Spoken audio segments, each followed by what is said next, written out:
ಯಾದಗಿರಿ ಜಿಲ್ಲೆಯಾದ್ಯಂತ ಕೃಷ್ಣ ಜನ್ಮಾಷ್ಟಮಿ ಹಬ್ಬವನ್ನು ಬಹಳ ಸಂಭ್ರಮ ಸಡಗರದಿಂದ ಆಚರಿಸಲಾಯಿತು.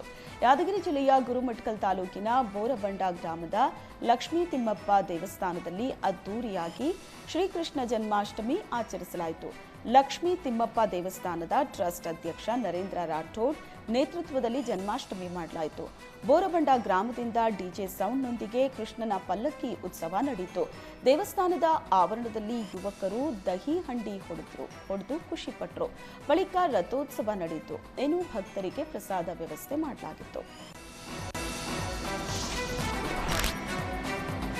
ಬೀದರ್ ಜಿಲ್ಲೆಯ ಭಾಲ್ಕಿ ತಾಲೂಕಿನ ಖಟಕ ಚಿಂಚೋಳಿ ಗ್ರಾಮದ ರೈತರ ಗೋಳು ಕೇಳೋರಿಲ್ಲ. ಗ್ರಾಮದ ಮಲ್ಲಣ್ಣ ದೇವಸ್ಥಾನದಿಂದ ರೈತರ ಕೃಷಿ ಭೂಮಿಗಳಿಗೆ ಹೋಗೋ ಸುಮಾರು 1 ಕಿಲೋಮೀಟರ್ ವರೆಗೂ ರಸ್ತೆ ಸಂಪೂರ್ಣ ಹದಗೆಟ್ಟು ನೀರು ತುಂಬಿದೆ. ವರ್ಷದ 12 ತಿಂಗಳು ಸುಮಾರು 3 ಅಡಿ ನೀರು ನಿಂತ್ಕೊಂಡಿರುತ್ತೆ. ಮಳೆಗಾಲದಲ್ಲಿ ಮಳೆ ನೀರು, ಉಳಿದ ಸಮಯದಲ್ಲಿ ಊರಿನ ಚರಂಡಿ ನೀರು ಈ ರಸ್ತೆಯಲ್ಲಿ ಬಂದು ನಿಂತ್ಕೊಳ್ಳುತ್ತೆ. ರೈತರು ದಿನನಿತ್ಯ ತಮ್ಮ ಹೊಲಗಳಿಗೆ ಹೋಗಬೇಕಾದ್ರೆ ಪ್ರಾಣ ಭಯದಿಂದ ಓಡಾಡಬೇಕಾದ ಪರಿಸ್ಥಿತಿ ನಿರ್ಮಾಣವಾಗಿದೆ. ತಮ್ಮ ದನಕರುಗಳನ್ನ ಜೊತೆಯಲ್ಲೇ ಇದೇ ನೀರಿನಲ್ಲಿ ಹೋಗೋ ಸ್ಥಿತಿಯಲ್ಲಿದೆ. ಹೊಲದಲ್ಲಿ ಬೆಳೆದ ಬೆಳೆ ಮನೆಗೆ ತರಬೇಕಾದ್ರೆ ರೈತರು ಪರದಾಡಬೇಕು. ಈಗಾಗಲೇ ಸಾಕಷ್ಟು ಬಾರಿ ರಸ್ತೆ ಸರಿಪಡಿಸಿಕೊಡುವಂತೆ ಅಧಿಕಾರಿಗಳು, ಉಸ್ತುವಾರಿ ಸಚಿವ ಈಶ್ವರ್ ಖಂಡ್ರೆ ಗಮನಕ್ಕೆ ತಂದರೂ ಯಾವುದೇ ಪ್ರಯೋಜನ ಆಗಿಲ್ಲ.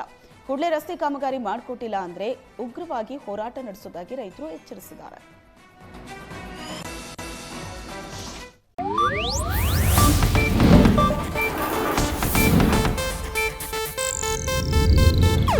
ಇದು ಏಷ್ಯಾನೆಟ್ ನ್ಯೂಸ್ ನೆಟ್ವರ್ಕ್ ಪ್ರಸ್ತುತಿ.